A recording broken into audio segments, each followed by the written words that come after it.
Welcome back to our YouTube channel. तो आज के वीडियो में हम देखने वाले हैं governor general viceroy. Governor general और वायसराय के टॉपिक देखेंगे। तो क्वेश्चन से आने से पहले सबसे पहले हमें गवर्नर जनरल और वायसराय का क्रम याद होना चाहिए, फिर इनके काम क्या क्या थे वो याद होना चाहिए। तो चलते हैं। तो सबसे पहले हम बंगाल के गवर्नर देखेंगे। तो दोस्तों देखो, गवर्नर क्या होता है, ये गवर्नर जनरल वायसराय क्या होते थे। तो आप सीरीज़ में जुड़े रहना, तो धीरे धीरे आपको सब पता लग जाएगा। और एकदम से आप ये सोचोगे कि एक दिन में कर लें, तो आपको ये पता है एक दिन में हिस्ट्री नहीं सीखी जा सकती है। तो इसलिए सीरीज़ के साथ जुड़े रहना। अभी के लिए बस इतना जान लो कि गवर्नर जो होता था वो बंगाल में, जैसे कि रॉबर्ट क्लाइव जो था, तो वो बंगाल का गवर्नर था। एक तरह से गवर्नर मतलब एक तरह से रेवेन्यू कलेक्शन करता था, ऐसा समझ सकते हैं हम। मतलब इसके हाथों में अंग्रेज़ों की तरफ से सत्ता होती थी, एक तरह से हम अभी के लिए इतना जान सकते हैं। फिर जब चैप्टर आएगा अच्छे से तो उसमें डिस्कस करेंगे। अभी के लिए बस इनके क्रम याद रखो और इनके क्रम में क्या क्या काम हुए थे इनके काल में, ये सब जानेंगे अभी। तो 1757 से 60 तक रॉबर्ट क्लाइव रहा था। तो ये हम देख चुके हैं। 1757 में कौन सा युद्ध हुआ था ये आपको याद होना चाहिए, पहले की वीडियो देख लेना तभी आगे बढ़ना। तो 1757 में प्लासी का युद्ध हुआ था। तो उसके बाद रॉबर्ट क्लाइव के हाथों में आ गया था गवर्नर का पद। 1760 में हॉलवेल आया था।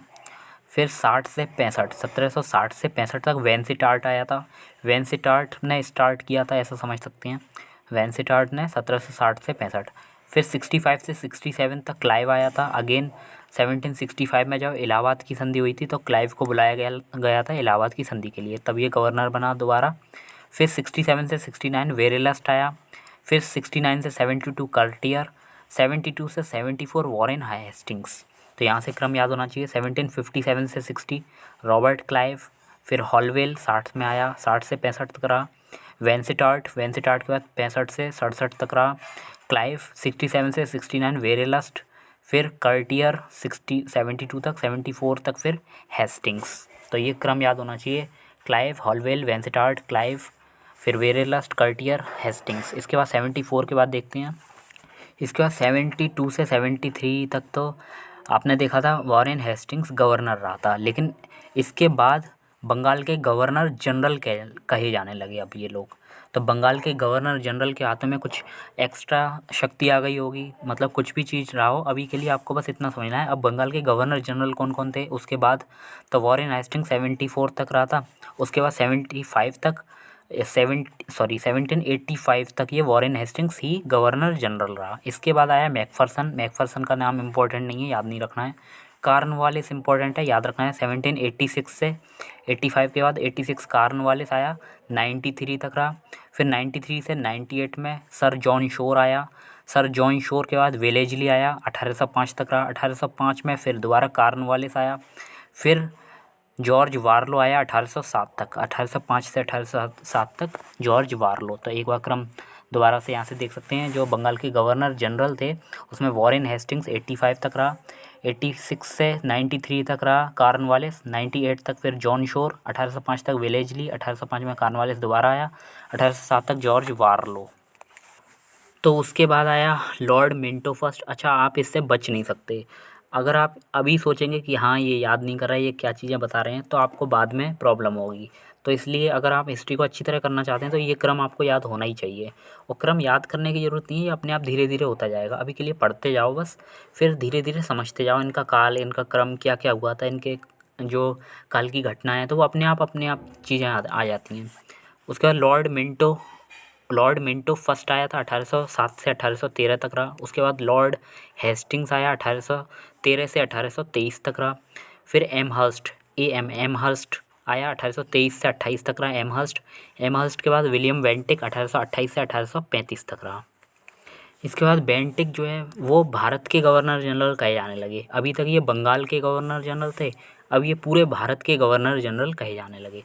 तो बेंटिक 1833 से 35 गवर्नर जनरल बन के आया। फिर उसके बाद मेटकॉफ, इंपॉर्टेंट नहीं है, याद नहीं रखना है, लेकिन फिर मेटकॉफ की एक घटना है वो आगे जाके बताएंगे क्या है, तो ये थोड़ा सा बस दिमाग में डाल लेना है। फिर 1836 से 42 तक ऑकलैंड के बाद एलन बरो। 1842 से 44 तक रहा। 1844 से 48 तक हार्डिंग के बाद फिर डलहौजी 1848 से 1856 तक रहा। अब इसके बाद भारत के गवर्नर जनरल जो थे वो हट गए, अब वायसराय कहे जाने लगे। तो कैनिंग जो है 1856 से 58 तक रहा था। तब तो ये तब ये गवर्नर जनरल था। अब ये वायसराय कहे जाने लगा 62 तक। तो सब 1856 से 62 तक ये कैनिंग रहा था। कैनिंग के बाद एल्गिन फर्स्ट, नेपियर, डेनिसन, तो इनका नाम इम्पोर्टेंट नहीं है, ये याद रख, ये तीनों छोड़ देना आप। तो और दोस्तों ये सब समझ जाओगे आप धीरे धीरे ये क्या है 56 में 58 में। तो अभी के लिए बस क्रम याद रखना है। कैनिंग आया था, कैनिंग के लिए बाद फिर डेनिसन, ये इम्पोर्टेंट नहीं है। कैनिंग के बाद जो इम्पोर्टेंट है वो 1864 से 68 तक जॉन लॉरेंस, फिर 1868 से 72 तक लॉर्ड मेयो, फिर 1872 से 1876 तक लॉर्ड नॉर्थब्रुक, फिर लिटन, रिपन, डफरिन। लिटन जो आया था 80 तक रहा था, 80 से 84 में रिपन रहा था। फिर उसके बाद डफरिन 1884 से 88 के बीच में रहा डफरिन। तो ये याद क्रम जो है वो एक बार दोबारा से देख लेना आप यहाँ से। ये क्रम जो है कैनिंग 62 तक रहा, 64 से 68 तक रहा जॉन लॉरेंस, मेयो 68 से 72, लॉर्ड नॉर्थब्रुक 76 तक, लिटन 80 तक, रिपन 84 तक, उसके बाद फिर डफरिन 88 तक। डफरिन के बाद जो है 88 तक तो डफरिन ही रहा था। फिर 88 से 94 तक लैंसडाउन रहा था। लैंसडाउन के बाद 1899 से 1905 तक आया करजन, जिसके काल में बंगाल विभाजन होता है, करजन। तो ये पढ़ेंगे धीरे धीरे। लॉर्ड मिंटो सेकंड आया 1905 से 1910 तक, लॉर्ड मिंटो सेकंड। फिर मिंटो सेकंड के बाद लॉर्ड हार्डिंग सेकंड आया 1910 से 1916 तक। हार्डिंग के बाद चेम्सफोर्ड आया 1916 से 21 तक, चेम्सफोर्ड। फिर रीडिंग, इरविन, रीडिंग 21 से 26 और 26 से 31 तक इरविन। तो यहाँ से एक बार क्रम दोबारा से देख लेना आप। यहाँ डिफरेंट का लैंसडाउन 94 तक, फिर 95 तक करजन, मिंटो फर्स्ट 1910 तक, फिर हार्डिंग 1916 तक, फिर हार्डिंग के बाद चेम्सफोर्ड 21 तक, फिर रीडिंग, इरविन 31 तक, फिर 31 से 36 तक विलिंगडन के बाद लिनलिथगो जो आया था उस 36 से 44 तक, ये सबसे लंबा काल लिनलिथगो का रहा था। फिर वेवेल, ये 44 से 47 तक रहा था वेवेल। उसके बाद लास्ट में माउंटबेटन 47 से 48 तक। तो ये था गवर्नर जनरल का क्रम। अब इन गवर्नर जनरल के बारे में पढ़ लेना है थोड़ा थोड़ा कि इनके किसने क्या काम किया। तो उसके बाद हम आएंगे क्वेश्चंस पर। दोस्तों 1804 में नेपोलियन कोड आया था। अब ये नेपोलियन कोड क्या था, तो नेपोलियन यहाँ का तो था नहीं, बाहर का था। तो बस आपको अभी के लिए इतना याद रखना है, वर्ल्ड ज्योग्राफी में थोड़ा सा बता देंगे। 1804 में नेपोलियन कोड आया था, अभी के लिए याद रखो 1804 में क्या आया था, नेपोलियन कोड आया था। फिर 1802 में बेसिन की संधि पर हस्ताक्षर किए थे अंग्रेज और बाजीराव द्वितीय के बीच। तो बेसिन की संधि क्या थी, एक तरह से हम ये समझ सकते हैं ये सहायक संधि थी। सहायक संधि का मतलब ये होता था कि जो भी अंग्रेज़ों के साथ सहायक संधि कर लेता था वो एक तरह से अंग्रेज़ों का संरक्षण, एक तरह से संरक्षण प्राप्त कर लेता था। संरक्षण प्राप्त करना मतलब अंग्रेज़ों के अधीन हो जाता था, एक तरह से अंग्रेज़ों के आगे समर्पण कर देता था, ये समझ लो आप। तो 1802 में, और दो ही यहाँ हैं, तो बाजीराव सेकंड ने बेसिन की संधि पर हस्ताक्षर किए थे 1802 में। आंग्ल नेपाल युद्ध 1814 से 16 के बीच हुआ था। और ये किसके काल, आंग्ल नेपाल युद्ध में सुगौली की संधि हुई थी। सुगौली की संधि आंग्ल नेपाल युद्ध से संबंधित है, 1814 से 16 में हुआ था। और अगर ये पूछा 1814 से 16 ना पूछ करके आपसे केवल ये पूछा कि आंग्ल नेपाल युद्ध में गवर्नर जनरल कौन रहा था, तो अगर आपको ये क्रम याद होगा गवर्नर जनरल होगा तो आप आराम से कर लेंगे। आंग्ल नेपाल युद्ध 1814 से 16 में जब हुआ था तो उस समय गवर्नर जनरल कौन था, लॉर्ड हेस्टिंग्स। तो लॉर्ड हेस्टिंग्स था। तो यहाँ हमने देख ही लिया था, लॉर्ड हेस्टिंग्स 1813 से 33 तक रहा था। और 1813 से 33 तक लॉर्ड हेस्टिंग्स रहा था। और जो आंग्ल नेपाल युद्ध है 1816 से 18 के बीच हुआ था, 14 से 16 के बीच, सॉरी। तो आंग्ल नेपाल युद्ध जो है वो हेस्टिंग्स के समय में हुआ था। अब पूरे के पूरे गवर्नर जनरल एक बार में देख लेते हैं। तो बंगाल के गवर्नर जनरल जो थे वो हेस्टिंग्स 85 तक रहा था। उसके बाद कॉर्नवालिस आया 93 तक, सर जॉन शोर, फिर वेलेजली, फिर कॉर्नवालिस, फिर जॉर्ज वार्लो, फिर मिंटो फर्स्ट, फिर हेस्टिंग्स, एमहर्स्ट, उसके बाद बेंटिक। ये है गवर्नर जनरल का क्रम। तो यहाँ से समझ गए अब आंग्ल नेपाल युद्ध 1814 से 16 में सुगौली की संधि हुई थी इसमें आंग्ल नेपाल युद्ध में। और ये किसके समय हुआ था, तो लॉर्ड हेस्टिंग्स के समय में।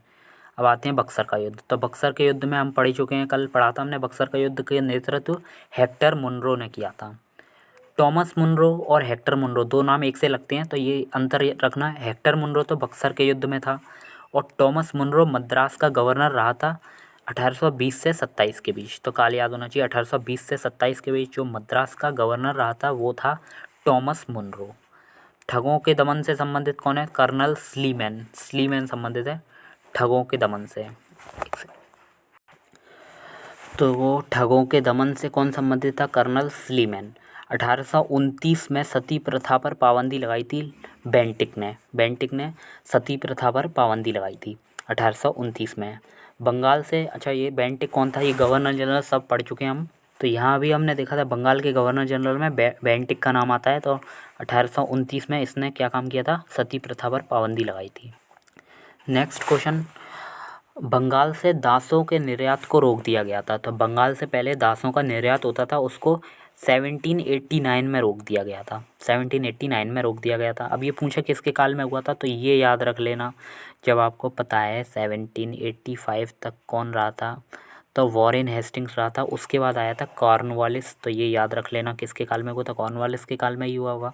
रिंग ऑफ फेंस नीति वॉरेन हेस्टिंग्स के समय हुई थी। वॉरेन हेस्टिंग्स का काल आपको याद रखना चाहिए। बक्सर के युद्ध के बाद 1773 में आया था कॉर्नवालिस, 1772 तक और 1785 तक रहा था ये। तो कॉर्नवालिस का काल देख लेते हैं।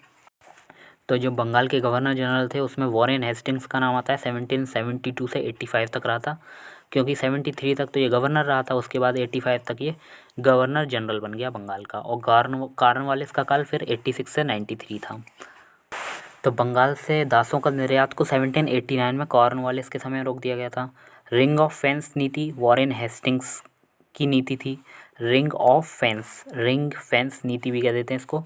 तो चारों तरफ मतलब घेरा बना लेना, एक तरह से वह ऐसी नीति थी। तो ये बाद में पढ़ लेंगे, अभी के लिए बस इतना समझ। रिंग फेंस नीति वॉरेन हेस्टिंग्स से संबंधित है।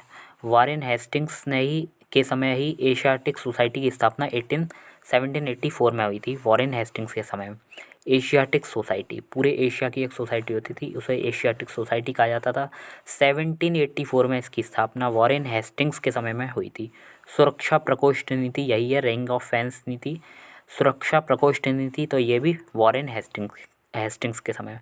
द्वैत शासन समाप्त हुआ था वॉरेन हेस्टिंग्स के समय। अब द्वैत शासन कई बार आएगा, तो अभी के लिए बस इतना जान लो। क्योंकि द्वैत शासन हम आगे जाके पढ़ेंगे दोबारा से, बंगाल विभाजन के बाद भी देखेंगे, तो कई बार आएगा ये टर्म। तो अभी फर्स्ट नंबर पे जो पहला द्वैत शासन समाप्त हुआ है वो वॉरेन हेस्टिंग्स के समय में है। अब ये वॉरेन हेस्टिंग्स के समय में द्वैत शासन क्या है तो ये अभी बता देंगे।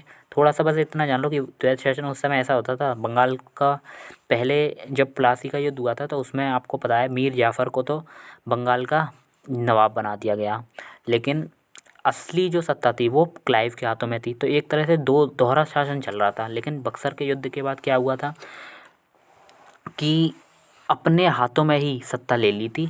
किसने? तो अंग्रेज़ों ने अपने हाथों में सत्ता ले ली थी और पूरा का पूरा नियंत्रण ये बीच का मतलब समाप्त कर दिया, क्योंकि दो जने मिलके बंगाल पर शासन चलाएंगे। तो द्वैत शासन का समाप्त कर दिया था ये वॉरेन हेस्टिंग्स के समय में। तो अभी के लिए इतना काफ़ी है, फिर बाद में डिटेल से पढ़ना ही है। ये सारे एक साथ एक एक करके आएंगे। तो द्वैत शासन समाप्त हुआ था वॉरेन हेस्टिंग्स के समय में।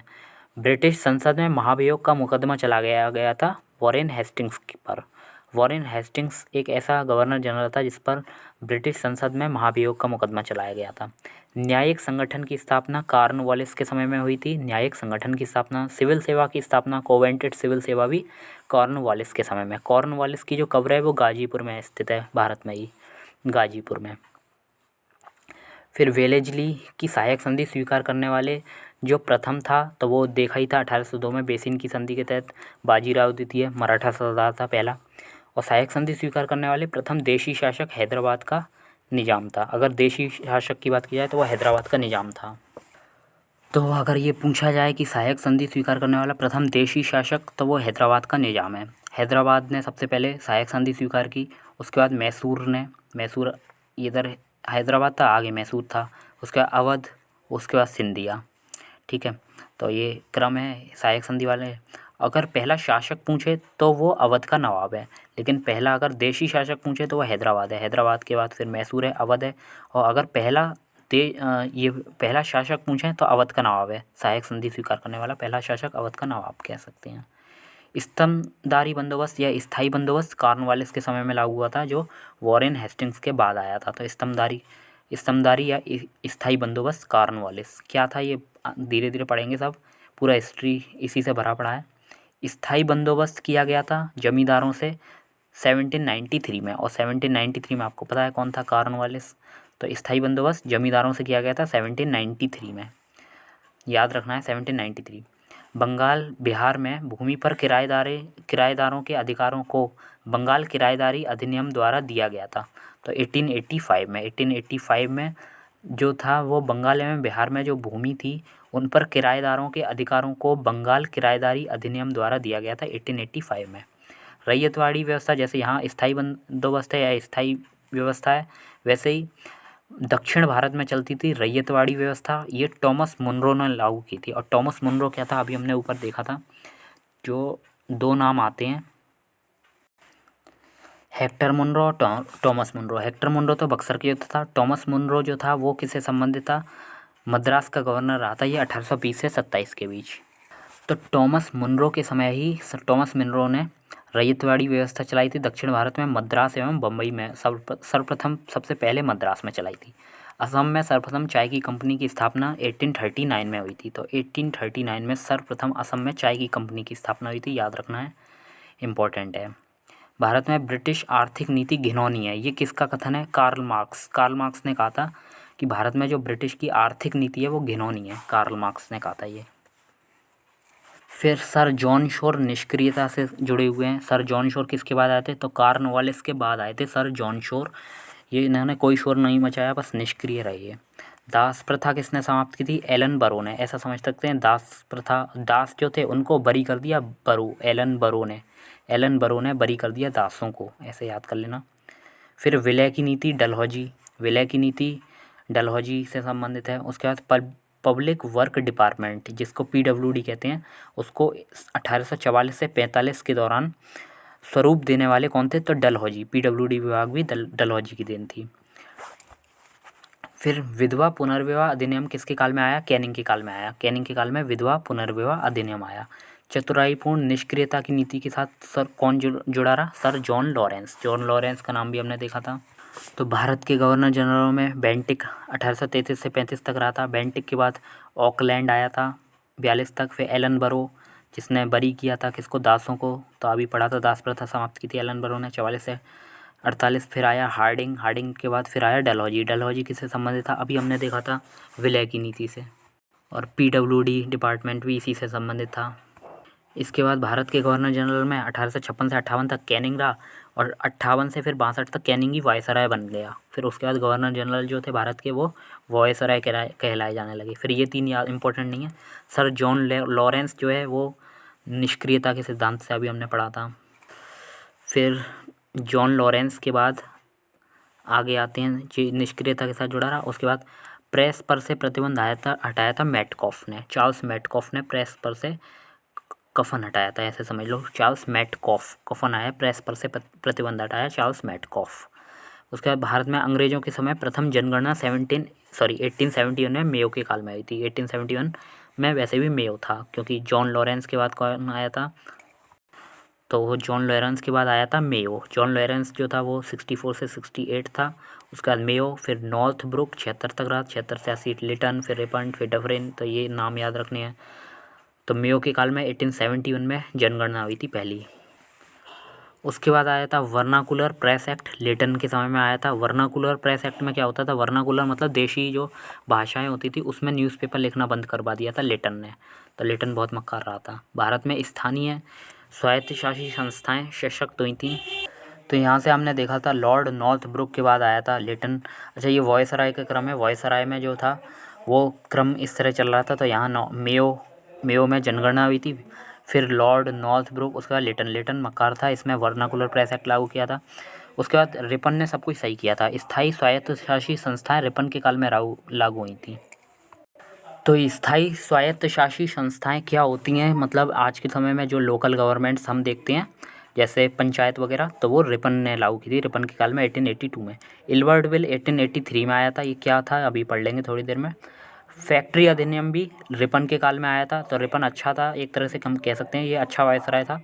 फैक्ट्री अधिनियम में क्या हुआ था, बच्चों और महिलाओं के लिए कार्य अवधि के घंटे सीमित कर दिए गए थे कि आप इतने घंटे से ज़्यादा आप काम नहीं करा सकते। उसके बाद पुरातत्व, भारतीय पुरातत्व संरक्षण सर्वेक्षण स्थापना या प्राचीन स्मारक संरक्षण एक्ट पास हुआ था कर्जन के समय में। तो डफरिन के बाद जो आता है वो लैंसडाउन 94 तक रहा था, फिर 1905 तक कर्जन रहा था। तो कर्जन के काल में ही अभी जो हमने अधिनियम देखा पुरातत्व सर्वेक्षण की स्थापना या प्राचीन स्मारक संरक्षण, वो कर्जन के समय में लागू हुआ था। एकमात्र यहूदी वायसराय कौन था, रीडिंग था। रीडिंग ऐसा समझ सकते हैं हम, जो यहूदी लोग होते हैं वो रीड ज़्यादा करते हैं, तो रीडिंग। आगे 1843 में सिंध का विलय हुआ था, यानी कि कब्जा हो गया था सिंध पर 1843 में। ये विलय का क्रम है। 1843 में सिंध का विलय हो गया था, ये याद रखना बहुत इंपॉर्टेंट है।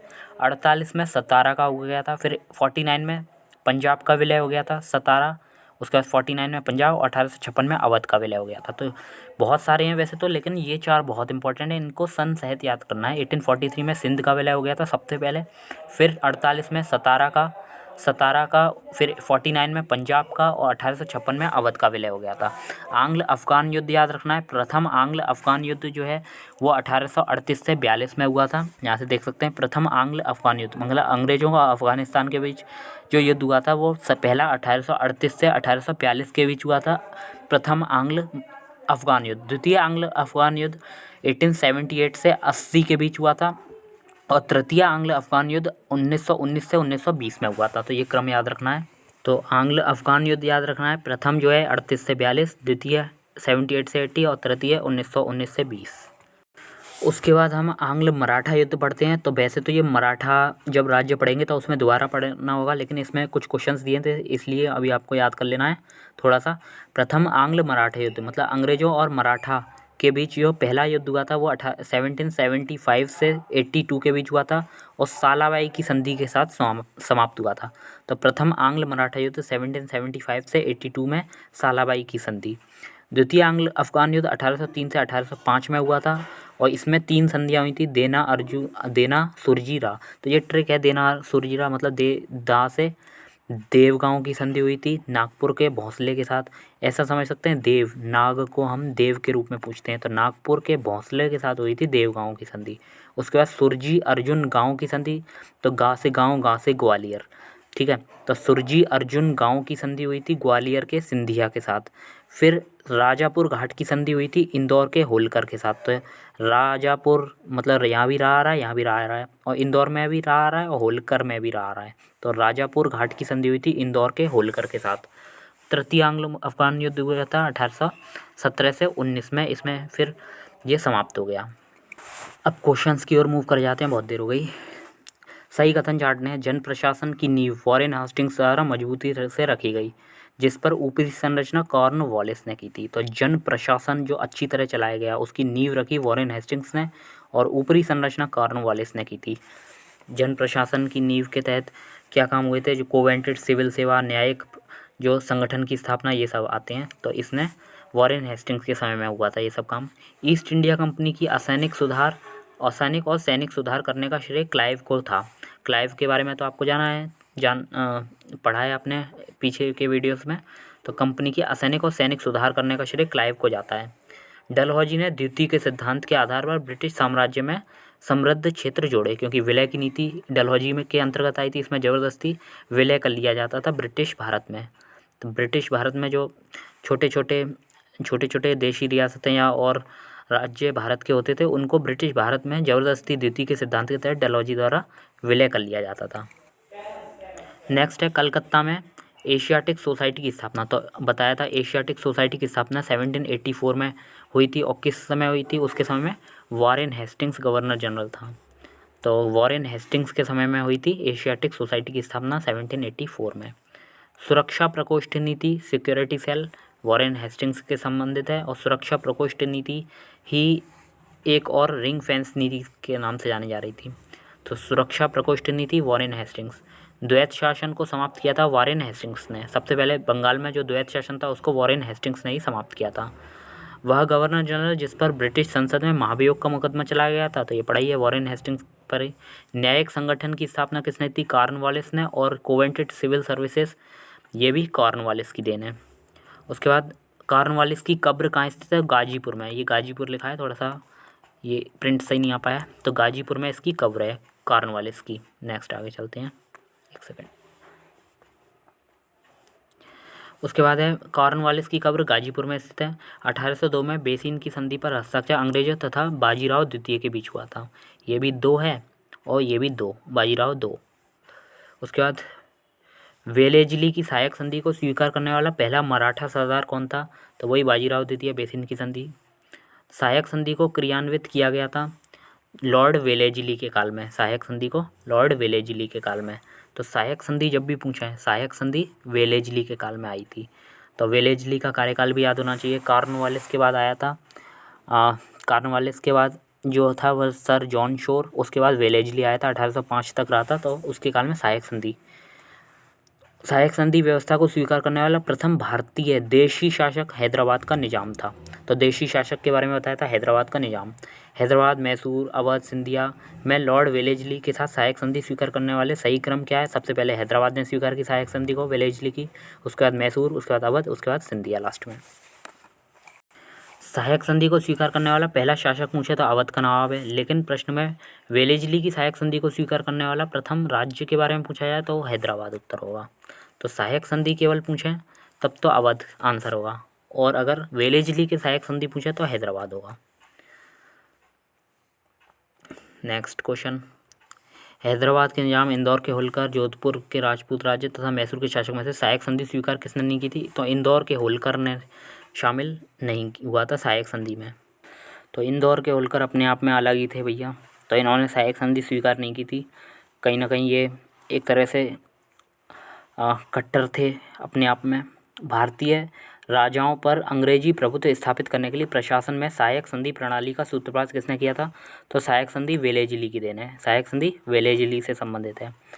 ईस्ट इंडिया कंपनी का राजपूत राज्यों में सहायक संधि करने का मुख्य उद्देश्य क्या था? तो सहायक संधि होती क्या है ये वैसे?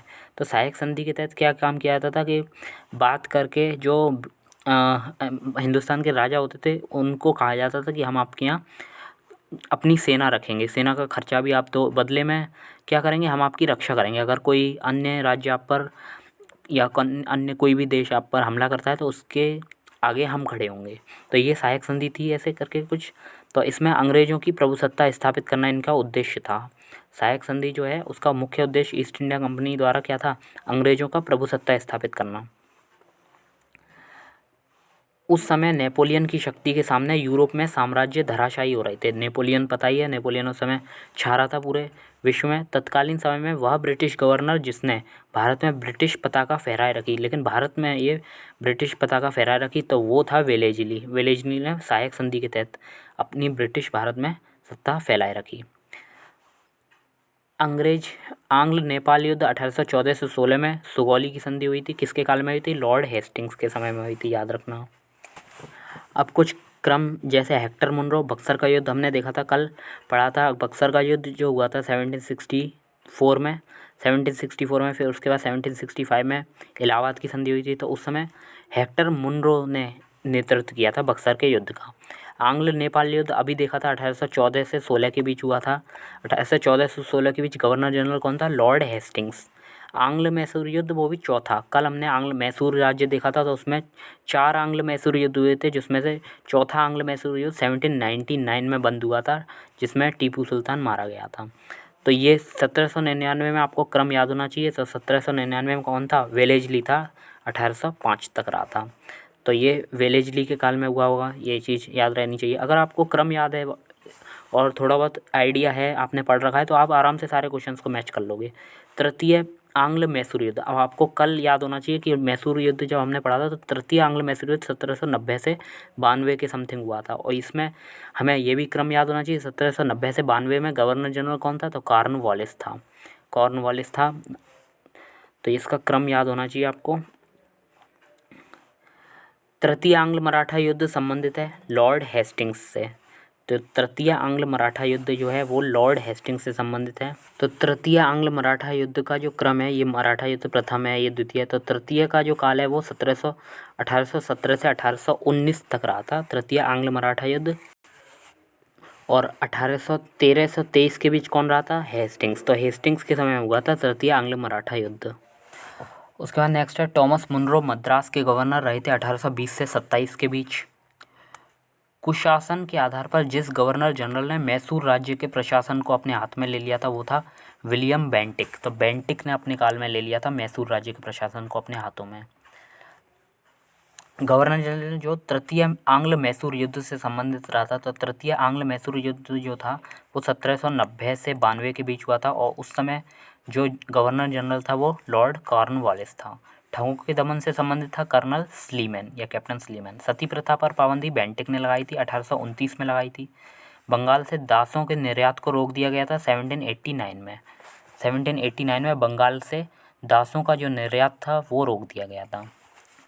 नेक्स्ट है डलहौजी द्वारा अवध का अंग्रेजी राज्य में विलय हुआ था 1856 में और कुशासन के कारण हुआ था कि ये आरोप लगाया था डलहौजी ने, कोई कारण नहीं मिला था कि कुशासन क्या मतलब अवध का विलय हम अपने राज्य में या ब्रिटिश भारत में ज़बरदस्ती कैसे करें। तो उसने ये आरोप लगाया था ये मतलब प्रशासन अपना सही नहीं चला पा रहे हैं, तो कुप्रशासन के कारण इनका 1856 में विलय कर लिया अवध का अपने ब्रिटिश भारत में। किसने? डलहौजी ने। फिर अवध का विलय 1856 में हुआ था, देख लिया। 1849 में पंजाब का विलय किया था। फिर 1849 के बाद 1848 में सतारा का और 56 में अवध का। तो 56 में अवध अभी पढ़ा था ये। फिर 1849 में पंजाब का और 48 में सतारा का। तो इससे पहले हमने देखा था सिंध का विलय भी 1843 या 42 में हुआ था, तो ये चीज़ भी याद रखना। फिर उसके बाद 48 में सतारा का और 49 में पंजाब का। गवर्नर जनरल जिसने विलय की नीति नियोजित एवं क्रियान्वित की थी वो डलहौजी था, विलय करता था ये। तो विलय का एक क्रम है वो याद रखना है कि विलय किस किस क्रम में हुआ था। तो सतारा का आपको पता है 48 में हुआ था, तो सतारा याद रखना है। सतारा के बाद सतारा, जैतपुर, संबलपुर, उदयपुर, झांसी, नागपुर। तो ये विलय का क्रम है, बार बार पढ़ोगे याद हो जाएगा। सतारा, जैतपुर, संबलपुर, उदयपुर, झांसी, नागपुर। तो ये क्रम था जिसका सबसे पहले सतारा का विलय किया, उसके बाद जैतपुर का। विलय किसने किया था? डलहौजी का नाम याद होना चाहिए। सतारा, जैतपुर, संबलपुर, उदयपुर, झांसी, नागपुर। तो सतारा, जैतपुर, संबलपुर, उदयपुर, झांसी, नागपुर। तो ये विलय का क्रम है, इस क्रम में विलय किया था डलहौजी ने। तो यही क्रम पूछा है ब्रिटिश शासन के दौरान झांसी, संबलपुर, सतारा राज्यों में विलय का क्रम। तो विलय का क्रम अभी बताया, सतारा, जैतपुर, फिर संबलपुर, उदयपुर, फिर झांसी, नागपुर। तो झांसी ये हो गया। अंग्रेज़ों द्वारा सिंध पर विजय जो हुई थी, यानी कि सिंध पर ब्रिटिश ने कब्जा किया था 1843 में। तो 1843 में जो किसके काल में वो था? एलन बरो था गवर्नर जनरल। तो भारत के गवर्नर जनरल में यहाँ से देख लेना, बेंटिक 35 तक रहा था, 35 के बाद 36 से 42 तक ऑकलैंड आया था, फिर 44 तक एलन बरो, फिर हार्डिंग, फिर डलहौजी। तो ये 42 से 44 के बीच कौन आया था? एलन बरो। और 1843 में हुआ था सिंध का विलय, तो एलन बरो के काल में हुआ था। एलन बरो के काल में 1843 में। अवध का ब्रिटिश साम्राज्य में विलय हुआ, उस पर अवध का ब्रिटिश रेजिडेंट था। तो उस समय जब अवध का ब्रिटिश साम्राज्य में जब विलय हुआ तो अवध का ब्रिटिश रेजिडेंट कौन था? तो जेम्स आउटरम था। जेम्स आउटरम उस समय ब्रिटिश रेजिडेंट था, मतलब यहाँ रहता था और देख रेख करता था। तो जेम्स आउटरम के समय में हुआ था। भारत में प्रथम रेल लाइन जिस ब्रिटिश गवर्नर के समय बिछाई गई वह था डलहौजी। तो ब्रिटिश रेल लाइन पहली वाली जो थी वो बम्बई से थाने के मध्य 1853 में चलाई गई थी और डलहौजी के समय में, क्योंकि डलहौजी था 56 तक, 1856 तक तो आपको पता ही है डलहौजी रहा था। क्रम याद होना चाहिए। उसके बाद कंपनी जिसने सर्वप्रथम भारत में रेल यात्रा प्रारंभ की थी तो वो great Indian peninsular railway, peninsular मतलब दक्षिण वाली जो रेलवे होती है उसको कहते हैं। तो great Indian peninsular railway company ने भारत में सर्वप्रथम रेल यात्रा प्रारंभ की थी। आगे, ब्रिटिश भारतीय राज्य क्षेत्र का अंतिम प्रमुख विस्तार डलहौजी के समय में हुआ था। डलहौजी ने व्यपगत का सिद्धांत या हड़प नीति के तहत बहुत सारे राज्य शामिल किए थे अपने आप में। पब्लिक वर्क्स डिपार्टमेंट PWD 1845 से 55 के दौरान स्वरूप देने वाला कौन था? डलहौजी था। विधवा पुनर्विवाह अधिनियम कैनिंग के काल में लागू हुआ था, कैनिंग के शासन में। उसके बाद विधवा पुनर्विवाह अधिनियम कैनिंग के काल में। उसके बाद 1 नवंबर 1858 को महारानी विक्टोरिया का घोषणा पत्र इलाहाबाद में पढ़कर कैनिंग ने ही सुनाया था और कैनिंग इसके बाद वायसराय बन गया था। तो भारत का प्रथम वायसराय कौन था? कैनिंग। फिर नेक्स्ट है, अपने जो घोषणा पत्र था तो अपने पुत्र के स्थान पर दूसरे उत्तराधिकारी को गोद लेने का अधिकार को पुनः स्थापित किया था। मतलब अगर कोई पुत्र नहीं है तो आप किसी उत्तराधिकारी को गोद ले सकते हो और उसको राजा बना सकते हो। तो ये 1858 की जो विक्टोरिया की घोषणा थी, यानी कि साम्राज्य की घोषणा थी, उसमें ये कहा गया था। महारानी विक्टोरिया को भारत की साम्राज्ञी 1858 में नियुक्त किया गया था। गवर्नर जनरल जिसने भारत में दास प्रथा को समाप्त किया था तो एलन बरो ने दासों को बरी कर दिया था, ऐसे याद कर सकते हैं। कॉर्नवालिस के समय में आया था स्थायी बंदोबस्त। वेलेजली से संबंधित सहायक संधि। डलहौजी से व्यपगत का सिद्धांत या हड़प नीति। कैनिंग के काल में क्या आई थी, 1857 का विद्रोह हुआ था कैनिंग के काल में, क्योंकि कैनिंग 1858 तक रहा था, फिर 62 तक वायसराय बनकर आया था। फिर हेस्टिंग्स के समय में तृतीय आंग्ल मराठा युद्ध आपको पता है 1817 से 19 तक चला था और हेस्टिंग्स 1823 तक रहा था। फिर विलियम बेंटिक जो है 1829 में 17वां रेगुलेशन आया था बेंटिक के समय में। स्थायी बंदोबस्त कॉर्नवालिस के से संबंधित है, बता ही दिया था। फिर पेशवाई समाप्त हुई थी, यानी कि 1817 से 1819 तक या 1818 तक, 1817 से 1819 तक जो तृतीय आंग्ल मराठा युद्ध हुआ था उसमें पेशवाई समाप्त हो गई थी। तो 1818 में पेशवाई को समाप्त कर दिया गया था। फिर उसके बाद सर जॉन शोर निष्क्रियता से संबंधित है। एलन बरो सिंध का विलय हुआ था 1843 में, तो उस समय कौन था, एलन बरो के काल में हुआ था। अवध का विलय 1856 में डलहौजी के काल में हुआ था। और चतुर्थ आंग्ल मैसूर युद्ध जो था वो वेलेजली के काल में हुआ था। तो चतुर्थ आंग्ल मैसूर युद्ध जो है आपको याद होना चाहिए, ये 1799 में समाप्त हुआ था। तो उस समय वेलेजली था, 1805 तक रहा था। डलहौजी से संबंधित क्या है, अवध का विलय जो 1856 में हुआ था, डलहौजी के काल में हुआ था। डफरिन ने भारतीय राष्ट्रीय कांग्रेस की स्थापना 1885 में की थी, तो ये याद रखना है। 1885 में कौन था, वायसराय डफरिन था।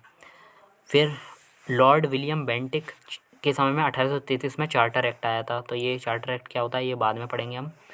लिटन के काल में द्वितीय आंग्ल अफगान युद्ध का प्रारंभ होना था, तो द्वितीय आंग्ल अफगान युद्ध आपको ये पता होना चाहिए 1878 से 80 तक हुआ था। और 1878 से 80 तक कौन था, लिटन था। इसके बाद रिपन आया था, तो लिटन के काल में हुआ था। आंग्ल अफगान युद्ध आपको बता ही दिया था। फिर चतुराईपूर्ण निष्क्रियता की नीति के साथ जॉन लॉरेंस भी जुड़ा रहा था। जॉन लॉरेंस के बाद मेयो आया था, तो मेयो के काल में 1871 में प्रथम जनगणना हुई थी मेयो के काल में। वायसराय की हत्या अंडमान निकोबार द्वीप समूह में कर दी गई थी एक दंडित अधिकारी द्वारा, तो वो कौन था, मेयो की हत्या कर दी गई थी एक दंडित अधिकारी द्वारा अंडमान निकोबार में। अफगानिस्तान के प्रति जोश भरी अग्र फॉरवर्ड नीति का अनुसरण करने वाला गवर्नर जनरल कौन था, लिटन था, जो अफगानिस्तान के प्रति जोश भरी अग्र फॉरवर्ड नीति का अनुसरण किया था, क्योंकि इसी के समय में द्वितीय आंग्लो अफगान युद्ध हुआ था, अभी बताया था। भारत का वायसराय सबसे दीर्घ काल तक रहा, तो लिनलिथगो सबसे पहला नाम आता है लिनलिथगो का, दूसरा आता है करजन का। जो वायसराय थे उसमें जो डफरिन था 1888 तक रहा था, फिर 94 तक लैंसडाउन आया था, फिर 1905 तक करजन आया था। तो करजन का काल जो था वो दूसरे नंबर पर सबसे लंबा था। फिर Minto second, Hardinge second, Chelmsford, Reading, Irwin, फिर विलिंगडन 36 तक रहा था। लिनलिथगो का कार्यकाल सबसे लंबा है, वेवेल फिर माउंटबेटन, तो लिनलिथगो का कार्यकाल सबसे लंबा था। और दूसरे पे जो था वो करजन का काल था, सबसे लंबा कार्यकाल, पहले लिनलिथगो, दूसरा करजन। स्थायी भारत में स्थानीय स्वायत्तशासी संस्थाएं 1882 में सशक्त हुई थी। स्थानीय स्वायत्तशासी संस्थाएं हम समझ सकते हैं लोकल गवर्नमेंट को कहते थे, जैसे पंचायत वगैरह, तो वो रिपन के काल में। उसके बाद इल्बर्ट विवाद संबंधित है 1883 में, तो इल्बर्ट बिल 1883 में आया था, इम्पोर्टेंट है, याद रखना है। इसमें क्या हुआ था, यूरोप के लोगों के मामलों की सुनवाई करने के लिए भारतीय न्यायाधीशों पर लगाई गई अयोग्यताओं को हटाया जाए। उस समय ऐसा होता था कि अगर यूरोपीय लोगों का कोई मामला भारत के कोर्ट में चल रहा है तो उस पर केवल यूरोप के जज ही सुनवाई कर सकते हैं, भारत के न्यायाधीशों का कोई अधिकार नहीं था। तो इसके लिए विवाद हुआ था, इल्बर्ट बिल विवाद 1883 में, तो ये याद रखना है। नेक्स्ट, फैक्ट्री अधिनियम रिपन के काल में आया था, जिसमें क्या होता, महिला बच्चों के कार्यावधि के घंटे को सीमित कर दिया गया था। स्थायी शासन को आवश्यक नियम बनाने के लिए, प्राधिकृत करने के लिए प्रथम फैक्ट्री अधिनियम लाया गया था रिपन के काल में। स्थानीय स्वायत्त शासन लॉर्ड रिपन के काल में। स्थानीय स्वायत्त शासन बता ही दिया, पंचायत वगैरह होता है। क्लाइव के काल में क्या हुआ था, बंगाल में दोहरा शासन आया था। बेंटिक के समय में अंग्रेजी शिक्षा का समर्थक था बेंटिक। मेटकॉफ ने कफन हटाया था, किससे, प्रेस पर से, तो प्रेस पर से प्रतिबंध आया था मेटकॉफ ने। बेंटिक के समय में अंग्रेजी शिक्षा प्रभावी थी। लॉर्ड विलियम बेंटिक ने सती प्रथा का समाप्त भी किया था। रिपन ने स्वायत्तशासी संस्थाएं, और कर्जन के काल में बंगाल का विभाजन हुआ था 1905 में। फिर आगे, भारतीय पुरातत्व सर्वेक्षण की स्थापना कर्जन के काल में हुई थी, यही चीज़ याद रखनी है। भारतीय प्राचीन स्मारक संरक्षण एक्ट, स्मारक संरक्षण या पुरातत्व संरक्षण, ये दोनों कर्जन के काल में आए थे। वॉयसरॉय के क्रम में कर्जन का काल याद होना चाहिए, डफरिन, फिर लैंसडाउन 94 तक, और कर्जन 1899 से 1905 तक था कर्जन।